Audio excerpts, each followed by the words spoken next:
ஓம் ஸ்ரீராம ராம ராமேதி ரமே ராமே மனோரமே சகசிரநாம தத்துல்யம் ஸ்ரீராம நாம வராணனே. உலகம் யாவையும் தாமுழா வாக்கலும் நிலைபெறுத்தலும் நீக்கலும் நீங்களா அழகிலா விளையாட்டுடையார் அவர் தலைவர் அன்னவர் சரண் நாங்களே. எத்திர எத்திர ரகுநாத கீர்த்தனம் தத்திர தத்திர கிருத்தமாஸ்தகாஞ்சலிம் வாஷ்பவாரி பரிபூர்ணலோச்சனம் மாருதிம் நமது ராட்சசாந்தகம். அஞ்சிலே ஒன்று பெற்றான் அஞ்சிலே ஒன்றை தாவி அஞ்சிலே ஒன்று ஆறாக ஆரியர்க்காக ஏகி அஞ்சிலே ஒன்று பெற்ற அணங்கை கண்டு அயலாரூரில் அஞ்சிலே ஒன்றை வைத்தான் அவன் எம்மை அழித்துக் காப்பான். இன்னைக்கு நம்ம கம்பராமாயணத்துல பாலகாண்டத்துல குலமுறை கிளைத்து படலத்துல 5வது பாடல் பார்க்க போறோம். கருதல் அரும் பெருங்குணத்தோர் இவர் முதலோர் கணக்கு இறந்தோர் திரிபுவனம் முழுது ஆண்டு சுடர்நேமி செல நின்றோர் பொருது உரை சேர் வேலினாய் புலிப்போத்தும் புல்வாயும் ஒரு துறையில் நீருண்ண உலகாண்டான் உளன் ஒருவன். இதுதான் பாட்டு. இப்ப நம்ம பதம் பிரிச்சு பொருள் பார்க்கலாம். பொருது உரை சேர் வேலினாய், போர் புரிந்த பின் உரையில் செருகிய வேற்படையை உடைய ஜனகனே, சுடர்நேமி செல ஒளியுடைய தமது ஆணை சக்கரம் எங்கும் தடையில்லாமல் செல்லுமாறு திரிபுவனம் 3 உலகங்களையும் முழுது ஆண்டு நின்றோர் முழுவதும் ஆட்சி புரிந்தவர்களும் கருதல் அரும் பெரும் குணத்தோர் நினைக்கவும் முடியாத இரக்க முதலிய சிறந்த குணங்களை உடையவர்களும் ஆகிய இவர் முதலோர் இக்குமரர்களின் குலத்தில் தோன்றிய முந்தைய அரசர்கள் கணக்கு இறந்தோர் எண்ணற்றவர்கள் ஆவர். அப்படி இவர் குலத்துள் ஒருவன் புலிப்போத்தும் புல்வாயும் இயல்பாகவே பகைமையுடைய ஆண் புலிகளும் மான்களும் ஒரு துறையில் அப்பகைமை உணர்ச்சியின்றி ஒரே நீர்த்துறையிலே நீர் உண்ண இறங்கி தண்ணீர் குடிக்கும்படி உலகாண்டான் ஒருவன் உளன். உலகத்தை அரசாண்டவன் மாந்தாத்தா என்று ஒருவன் இருந்தான். இப்ப நம்ம இந்த பாட்டுல இருக்கக்கூடிய நயங்களை பார்க்கலாம். நம்ம சென்ற பாடல்ல பார்த்தோம்ல, நரை திரை மூப்பு இவை மாற்றி இந்திரனும் நந்தாமல் குறைகடலை நெடுவரையால் கடைந்து அமுது கொடுத்தானும் அப்படின்னு. திருமால் இப்ப இவர்களுடைய குலத்தில் மூதாதையர்கள் குலதெய்வமாக இருந்த திருமால் இந்திரனுக்கே இது மூப்பு வராமல் அமிர்தத்தை எடுத்து கொடுத்தான். அப்பேற்பட்ட குலத்தில் வந்தவன் அப்படின்னு மாந்தாத்தாவின் அப்படி ஒரு அரசன் இருந்தான், ரொம்ப உயர்ந்த ஒரு அரசன் இருந்தான். உரை குறுக நிமிர் கீர்த்தி அப்படின்னு பார்த்தோம்ல. அப்பவே நம்ம அதாவது இது குலகச் செய்யுள் வகையை சேர்ந்தது அப்படின்னு சொன்னேன்ல. அதனால இந்த பாடலோட தான் கருத்து முற்று பெறுது. இதுல என்ன கம்பர் என்ன சொல்ல, இது வந்து ரொம்ப அற்புதமான பாடல். இதுல கம்பர் என்ன சொல்ல வர்றாருன்னா, ஒரு பொதுவாகவே ஒரு அரசாட்சியாக இருந்தாலும் முடியாட்சியாக இருந்தாலும் சரி, குடியாட்சியாக இருந்தாலும் சரி, ஒரு யாரா இருந்தாலும் அவனுடைய ஆணை சக்கரம் எப்பேற்பட்டது, எவ்வளவு ரொம்ப பிரமாதமான ஆட்சின்னு எப்படி சொல்லுவாங்க அப்படின்னா, ஏழை பணக்காரன் அல்லது உள்ளவர்கள் இல்லாதவர்கள் அப்படிங்கிற ஒரு அந்த வித்தியாசமே இல்லாம இது நீதி பரிபாலனம் யாரு பண்றாங்களோ அந்த ஆட்சியை தானே நம்ம எப்பவுமே நல்லா இருக்கிற ஆட்சி அப்படின்னு சொல்லுவோம். அந்த மாதிரி நலிந்தவர்களும் சரி நலியாதவர்களுக்கும் சரி நீதி ஒழுங்கா போய் வழங்கணும். ஐயோ நம்ம இந்த ராஜா ஏதாவது பண்ணிடுவான், நம்மள ஒழுங்கா நம்ம தப்பு பண்ணினோம்னா அப்படிங்கிற பயத்துல அவங்க எல்லோருமே ஒழுங்கா இருக்கணும். அப்படி இருக்கிற ஆட்சியை தானே நம்ம வந்து ராமராஜ்யம் அப்படின்னு சொல்றோம். அதைத்தான் இங்க கம்பர் சொல்றாரு. மாந்தாத்தா அப்பேற்பட்ட ஒரு ஆட்சியை வழங்கினான் அப்படின்னு. அதுக்கு ஊமையாக எதை சொல்றாரு அப்படின்னா, புலிப்போத்தும் புல்வாயும் ஒரு துறையில் நீருண்ண உலகாண்டான் அப்படின்னு. ஒரு நீர்த்துறையில புலியும் சரி மானும் சரி ஒரே மாதிரி தானே, ஒரே இடத்துல தானே வருது. புலி எப்ப வேணா புலி நினைச்சா மான வேட்டையாடலாம்ல. ஆனா எப்படி ரெண்டும் ஒரே நீர்த்துறையில வந்து நீர் பருகுகிறதோ அந்த மாதிரி இருந்தவர்கள் இல்லாதவர்கள் அப்படிங்கிற பேதம்லாம் இல்ல, அவனுடைய ஆட்சி அவ்வளவு சிறப்பாக இருந்தது அப்படின்னு சொல்றாரு.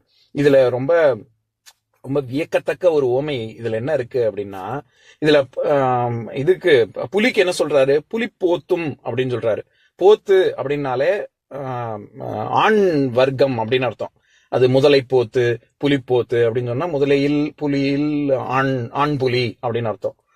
அதே மாதிரி புல்வாய் அப்படின்னு சொன்னா அதாவது இது வந்து அன்மொழி தொகை. இங்க வந்து மானை குறிக்குது. மான் வந்து புல் இப்படி மேய்ஞ்சுக்கிட்டு இருக்கும். அது எப்பவுமே அப்படி நிமிந்து பார்க்கும்போது அதனுடைய வாயில புல் இருந்துகிட்டே தானே இருக்கும். அதனால புல்வாய்ங்கிறது மானை குறிக்குது. இது அன்மொழி தொகையில நான் ஏற்கனவே சொன்னேன்னு எனக்கு ஞாபகம் இல்ல. நம்ம பல இது வரைக்கும் முன்னாடி பார்த்த பாடல்கள்லயே பல இடங்கள்ல நம்ம அன்மொழி தொகையை பார்த்திருக்கோம். அது மொத்தம் 5 வகை இருக்கு. வேற்றுமை தொகை அன்மொழி, வினை தொகை அன்மொழி, பண்பு தொகை அன்மொழி, ஊமை தொகை அன்மொழி, உண்மை தொகை அன்மொழி அப்படின்னு 5 வகை இருக்கு. அன்மொழினால என்ன அர்த்தம், 2 வெவ்வேறு சொற்கள் வேற பொருள் கொடுக்கக்கூடியது. இந்த பொருளும் இல்லாமல் அந்த பொருளும் இல்லாமல் அந்த ஒரு வார்த்தை வேற ஒரு பொருளை தள்ளி இருக்கக்கூடிய ஒரு பொருளை கொடுக்கக்கூடியது. அதனாலதான் அதை அன்மொழி, அல் மொழி, அல் கூட்டல் மொழி அன்மொழி. அதனாலதான் அதை அன்மொழின்னே சொல்றோம். நான் எப்போதும் சொல்ற உதாரணம், ஆற்கலிங்கிறது மிகுதியையும் குறிக்காம ஒலியையும் குடிக்காம மிகுதியாக ஒலி தரக்கூடிய கடலை குறிப்பதனால் ஆற்கலிங்கிறது அன்மொழி தொகை அப்படின்னு. இப்ப இதுல இருக்கக்கூடிய வித்தியாசங்களை பார்க்கலாம். அதாவது பூங்குழல் வந்தாள் அப்படின்னு சொல்ற இடத்துல பூவை உடைய கூந்தல் கொண்ட பெண், அந்த இடத்துல பூவையும் குறிக்காம கூந்தலையும் குறிக்காம பெண்ணை குறிக்குது இல்ல. அந்த இடத்துல பூவை அப்படின்னு இரண்டாம் வேற்றுமை உருவு வர்றதுனால வேற்றுமை தொகை. அந்த மாதிரிதான் இங்கேயும் புல்வாய் அப்படின்னு சொல்றது வேற்றுமை தொகை அன்மொழி. ஏன்னா இந்த இடத்துல புல்லை புல்லை வாயில் கொண்டுள்ள பிராணி ஆன மான் அப்படின்னு வருது இல்ல. அதை தவிர இருக்கக்கூடிய அன்மொழி தொகையும் ஒரு தடவை பார்த்துடலாம். வினைத்தொகை அன்மொழி அப்படிங்கிறது எப்படி பூங்குழல்னு சொல்லாம தாழ்குழல் அப்படின்னு பேசினாள் அப்படின்னு சொன்னா தாழ்ந்த ரொம்ப நீளமா கூந்தல், குழல்னா கூந்தல், நீளமான கூந்தலை உடைய பெண் அப்படின்னு அது வினைத்தொகை. அதே மாதிரி பண்பு தொகை கருங்குழல் அப்படின்னு சொன்னா கருமையா ரொம்ப நீளமா இருந்ததுங்கிறது ஒரு விதம், இன்னொன்னு நல்ல கருப்பா இருந்தது அப்படிங்கிறது. அப்பேற்பட்ட குழலை உடைய பெண் அது பண்பு தொகை. அடுத்தது ஊமை தொகை தேன்மொழி அப்படின்னா ரொம்ப தேனா பேசக்கூடியவள் அப்படின்னு அந்த இடத்துல தேன்மொழிங்கிறது அவ்வளோ ஊமையோட வருது இல்ல, தேன் மாதிரி இனிக்க இனிக்க பேசக்கூடிய பெண் அப்படின்னு. இறுதியாக உண்மை தொகை அன்மொழி. இந்த இடத்துல உயிர்மெய் எழுத்து அப்படின்னு சொல்றோம்ல, நம்ம உயிர் எழுத்து தெரியும், மெய் எழுத்து தெரியும், ரெண்டையும் சேர்க்கும் பொழுது உயிர்மெய் எழுத்து அப்படின்னு வருது இல்ல. உயிர்மெய் எழுத்துங்கிறது உயிர் எழுத்தும் கிடையாது, மெய் எழுத்தும் கிடையாது, அது ஒரு தனி ரகம், அதனால அது அன்மொழி. உயிரும் மெய்யும் கலந்தது, அதனால உயிர்மெய். அந்த இடத்துல உம்முங்கிறது தொக்கி வருவது, மறைந்து வருவதனால இது உண்மை தொகை அன்மொழி. எதுக்கு சொல்ல வரேன், இந்த வரிசையில வேற்றுமை தொகை அன்மொழின்னு இருக்குல்ல, அந்த வகையை சேர்ந்ததுதான் இந்த புல்வாய் அப்படிங்கிற சொல். இதுல இன்னொரு சூக்ஷமும் இருக்கு. பொதுவாக ஒரு நீர்த்துறையில எல்லா பிராணிகளும் வந்து நீர் அருந்தி விட்டு செல்கிறது. இந்த விஷயத்த அந்த இடத்துல வந்து வேட்டையாடுமா அப்படின்னு கேட்டா, இதத்தான் இங்கிலீஷ்ல என்ன சொல்லுவாங்க, truce at a water whole அப்படின்னு சொல்லுவாங்க. இது சண்டேகள்ல கூட இதெல்லாம் நம்ம அந்த காலத்துல இருந்து ஆரம்பிச்சு ஒரு 1000 ஆண்டுகளுக்கு முன்னாடியில இருந்து போர் தர்மமே அதுதான். நம்ம தனுர்வேதத்துல எல்லாம் இது சிறப்பாக குறிப்பிடப்பட்டிருக்கு. என்னன்னா நீர்நிலைகள் எல்லாம் விஷத்தை கலக்கக்கூடாது, ஒரு போரின் யுக்தியாக அதெல்லாம் செய்யக்கூடாது அப்படின்னு சொல்லி அந்த காலத்திலேயே அந்த சாஸ்திரங்கள்லாம் இருக்கு. அதனை ஒட்டி நம்ம இப்ப இருக்கக்கூடியதை வந்து ஜெனீவா கன்வென்ஷன்ஸ் அப்படின்லாம் சொல்றாங்கல்ல, அந்த இது ஏன் இப்படி இருக்கு அப்படின்னா, வாட்டர் இஸ் சம்திங் நான் நெகோஷியபிள், அது இல்லாம உயிர் வாழவே முடியாது. அப்போ வந்து அந்த மாதிரி இருக்கக்கூடிய நீர்நிலைகள்ல புலியும் இதுவும் மானும் வந்து சாப்பிடுது, நீர் அருந்தது அப்படின்னா, ஏதோ புலி வந்து மான் மேல ஒரு இரக்கம் கொண்டு ரொம்ப சரி பரவாயில்ல மானும் பாவம் தானே அப்படின்னு சொல்லி அப்படி விடுறது இல்ல. அதுக்கு தன்னுடைய சுயநலம் கலந்த ஒரு பொதுநலம் இருக்கு. என்னன்னா நீர்நிலைகள்ல வேட்டையாடினா சில நேரங்கள்ல காயம் அதிகமாகறதுக்கு வாய்ப்பு இருக்கு. பல மிருகங்கள் சேர்ந்து, அதாவது மான்கள் கூட்ட மனப்பான்மைன்னு சொல்லுவாங்கல்ல, பொதுவாகவே தனியா ஏதோ ஒரு குட்டி மான் குட்டியையோ அல்லது ஏதோ பலவீனமான மானையோ தானே வேட்டையாடும். இப்படி கும்பலா இருக்கிற இடத்துல இது புலி போச்சுன்னா புலிதான் வேட்டையாடப்படும். அது ஒரு விஷயம். இன்னொன்னு, இப்போ வந்து ஒரு தாகம், அந்த இடத்துல எல்லாமே தாகத்தோட இருக்கு. இந்த தாகம் முக்கியமா, அதுக்கப்புறமா இது வேட்டையாடுறது முக்கியமான, முதல்ல தாகம் தானே. இப்ப நமக்கே 2 நாள் இது சாப்பாடு தண்ணி இல்லாம இருக்கும். அப்ப நமக்கு ரொம்ப தாகமா இருக்கு, எச்சல் கூட வரமாட்டேங்குது, இது வாயே ரொம்ப வறண்டு போயிருக்கிற சமயத்துல யாரோ ஒருத்தவங்க இந்தாங்க முறுக்கு சாப்பிடுங்க, அங்க அல்வா சாப்பிடுங்கன்னா எனக்கு முதல்ல குடிக்க கொஞ்சம் தண்ணி கொடுங்கன்னு தானே சொல்லுவோம். யாராவது நமக்கு என்னதான் முறுக்கும் அல்வாவும் பிடிச்சிருந்தா அதை சாப்பிட போறோமா என்ன? அப்படி சாப்பிட்டா ஆக்சுவலா சாப்பிடக்கூடாது. ஏன்னா முதல்ல உண்ணாவிரதெல்லாம் இருந்துட்டு நீராகாரம் தானே முதல்ல போகணும்ன்றாங்க. ஏன்னா அல்வாவையோ முறுக்கையோ ஐயோ அப்படின்னு ஆசைன்னு எடுத்து சாப்பிட்டா தொண்டையிலே சிக்கின்னு இறந்தே போயிடுவோம். எதுக்கு சொல்ல வரேன், தாகமா பசியான்னா முதல்ல தாகம் தான், அப்புறமா தான் பசி. அதனாலதான் இது இந்த காட்டுல எல்லாம் வேட்டையாடக்கூடிய மிருகங்களே என்ன பண்ணும், முதல்ல நீர் அருந்தி முடிச்சுட்டு அதுக்கப்புறமா வேணா வேட்டையாடும். அதுவுமே அந்த நீர்நிலையை ஒட்டி வேட்டையாடாது. எதுக்கு இவ்வளவு விஷயங்கள் சொல்ல வேண்டியிருக்குன்னா, கம்பர் வந்து இதெல்லாம் எப்படி அவருக்கு தெரிஞ்சது? இதெல்லாம் ஒரு இயற்கையை பார்த்து அவர் போகக்கூடிய இடங்கள்ல காடுகள்ல அவரெல்லாம் பிரயாணிச்சிருப்பாரு. அப்ப இதெல்லாம் பார்த்திருப்பாரு. இதெல்லாம் பார்த்துதானே அவர் இந்த மாதிரியான ஒரு உவமை சொல்லணும்னே அவருக்கு தோணிருக்கு. அதுக்காக தான் இவ்வளவு தூரம் சொல்ல வரேன். அதுலயும் இன்னொரு சூட்சம் என்னன்னா, புலி போத்தும்னு சொல்றாரு, வெறும் புலின்னு சொல்லல. அங்க ஏன் ஆண் புலின்னு குறிப்பிட்டு சொல்லணும்? அதுக்கு உள்ளயும் ஒரு அர்த்தம் இருக்கு. என்னன்னா, பொதுவாக இயற்கையில எப்படி இருக்கு அப்படின்னா, பெண் புலி ஒரு குறுகிய வட்டத்துக்குள்ளதான் வேட்டையாடும். ஏன்னா அதுக்கு தன்னுடைய குட்டிகளையும் பாதுகாக்கணும் அப்படிங்கிற ஒரு கூடுதல் பொறுப்பும் இருக்கு. ஆண் புலிக்கு அப்படி கிடையாது. ஆண் புலி ஒரு பறந்து விரிந்து இருக்கக்கூடிய அதனுடைய டெரிட்டரி பவுண்டரி எல்லையே அதிகமானது. அது ஒரு விஷயம். இன்னொன்னு, அத அதனுடைய மெயின் என்ன சொல்றது, முக்கியமான ஒரு அம்சமே என்னன்னா, பிற ஆண் புலிகளோட போட்டி போட்டு சண்டை போட்டு அதனுடைய எல்லையை பாதுகாக்கும். அது ஒரு விஷயம். இன்னொன்னு, புலி இன்னொரு பெண் புலியினோட புணர்ச்சி கொள்வது, அதுக்கு போடுற சண்டை, அந்த மாதிரியான விஷயங்கள்ல தான் இருக்குமே ஒழிய, இந்த சின்ன ஒரு இடத்துல பெண் புலி தான் சண்டை போடும். புலிக்குட்டியை பாதுகாக்கிறது தான் அதனுடைய முதல் குறிக்கோள். அதுக்கப்புறமா தான் தாகத்தை தணித்துக் கொள்வதே. அதனாலதான் புலிக்குட்டி எல்லாம் அது கிட்ட ஒரு என்ன சொல்றது, ஒரு 3-4 மாசம் வரைக்கும் புலிக்குட்டிகள்லாம் கிட்ட நீர்நிலைகள் கிட்டையே வராது.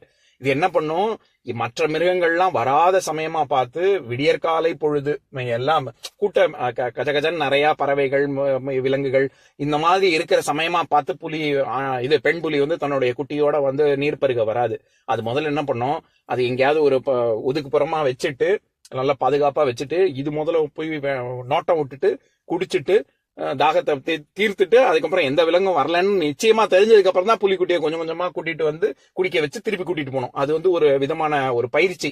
அது பெரிய புலி ஆனதுக்கு அப்புறம் இதெல்லாம் பண்ணணும் அப்படின்னு காமிக்கிறதுக்கு இதெல்லாம் செய்யும். எதுக்கு சொல்ல வரேன், பெண் புலி இவ்வளவும் செஞ்சு ஜாக்கிரதையாக அந்த இடத்துல வரும்.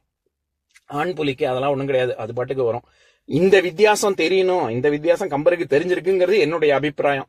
அதனாலதான் அவர் குறிப்பாக ஆண் புலி அப்படின்னு சொல்றாரு. ஆண் புலியும் ஆனா அங்க வேட்டையாடாது அப்படிங்கறதுனாலதான் புலி போத்தும் புல்வாயும் அப்படின்னு குறிப்பிட்டு சொல்றாரு. ஆக இந்த பாடல்ல என்னென்ன கருத்தெல்லாம் இருக்கு அப்படின்னா, 3 உலகங்களையும் ஆட்சி செய்த பல மன்னர்கள் இருந்தாங்க. அவங்க எல்லோரும் இவர்கள் இந்த குலத்தில் சூரிய வம்சத்தில் தோன்றியவர்கள் கொண்டுள்ள சிறந்த இரக்கம் போன்ற சிறந்த குணங்கள் வேற யார்கிட்டயுமே இருந்ததில்லை. இவர்கள் தான் ரொம்ப பிரமாதமா அப்படின்னு எல்லாருமே நினைச்சாங்க அப்படின்னு ஒரு விஷயம் சொல்றாரு. 2வது, அப்படி இருந்தவங்களும் ஏதோ 1-2 விரல் விட்டு எண்ணக்கூடியவங்க கிடையாது. கணக்கிறந்தோர் அப்படின்னு எண்ண முடியாதவங்க ரொம்ப ஜாஸ்தி பேர் அப்படி இருந்தாங்க அப்படின்னு 2வது சொல்றாரு. ஏற்கனவே முந்தின பாட்டுல என்னால சொல்ல முடியாது அப்படின்னு தானே சொன்னாரு. எனக்கு விவரிக்க முடியாது அப்பேற்பட்ட பெருமை கொண்டவர்கள் அப்படின்னு. இப்ப பொதுவாவே நம்மளால ஏதாவது ஒரு விஷயம் நமக்கு என்னதான் சொல்லி புரிய வைக்க முடியலன்னாலும் நம்ம என்ன பண்ணுவோம், ஒரு உதாரணத்தை சொல்லுவோம்ல. அந்த மாதிரி என்னால சொல்ல முடியலன்னு முந்தின பாட்டுல சொல்லிட்டு இந்த பாட்டுல ஒரு உதாரணம் சொல்றாரு, அப்பதான் புரிய வைக்க முடியும் அப்படின்னு.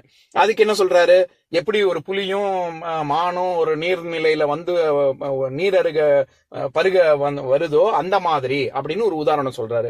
4வது, அதுல ஒரு தனிச்சிறப்பு என்னன்னா, பெண் புலின்னு சொல்லாம ஆண் புலி அப்படின்னு குறிப்பா சொல்றாரு. ஏன்னா பெண் புலி எல்லா மிருகங்களும் நீர் பருகும் சமயத்துல பொதுவா பெண் புலி வராது. இத்தனை விஷயங்களும் ஒரு பாடல்ல சொல்லியிருக்காரு. இப்ப நான் பாட்டை இன்னொரு தடவை படிக்கிறேன், கேளுங்க. கருதலரும் பெருங்குணத்தோர் இவர் முதலோர் கணக்கு இறந்தோர், திரிபுவனம் முழுது ஆண்டு சுடர்மேனி செல நின்றோர், பொருதுவுரை சேர் வேலினாய் புலிப்போத்தும் புல்வாயும் ஒரு துறையில் நீர் உண்ண உலகாண்டான் உளன் ஒருவன். இன்னொரு நாள் இன்னொரு பாட்டு பார்க்கலாம். ஓம் சாந்தாகாரம் புஜகசயனம் பத்மநாபம் சுரேஷம் விஸ்வாதாரம் ககனசத்ரசம் மேகவர்ணம் சுபாங்கம் லக்ஷ்மீகாந்தம் கமலநயனம் யோகி ஹிருத்யானகம்யம் வந்தே விஷ்ணும் பவபயஹரம் சர்வலோகைகநாதம். உம்பரோடு இம்பர்காரும் உலகம் ஓர் ஏழும் ஏழும் எம்பெருமான் என்று ஏத்தி இறைஞ்சி நின்று ஏவல் செய்ய தம்பியரோடும் தானும் தருமமும் தரணி காத்தான் அம்பரத்து அனந்தர் நீங்கி அயோத்தியில் வந்த வள்ளல். ஓம் பூர்ணமத பூர்ணமிதம் பூர்ணாத் பூர்ணமுதஸ்யதே பூர்ணஸ்ய பூர்ணமாதாய பூர்ணமேவாவசிஷ்யதே. ஓம் சாந்தி சாந்தி சாந்திஹி. ஓம் சர்வேஷாம் ஸ்வஸ்திர்பவது சர்வேஷாம் சாந்திர்பவது சர்வேஷாம் பூர்ணம் பவது சர்வேஷாம் மங்களம் பவது. ஓம் சாந்தி சாந்தி சாந்திஹி. ஓம் சர்வே பவந்து சுகினஹ சர்வே சந்து நிராமயாஹ சர்வே பத்ராணி பஷ்யந்து மா கஷ்சித் துக்கபாக் பவேத். ஓம் சாந்தி சாந்தி சாந்திஹி.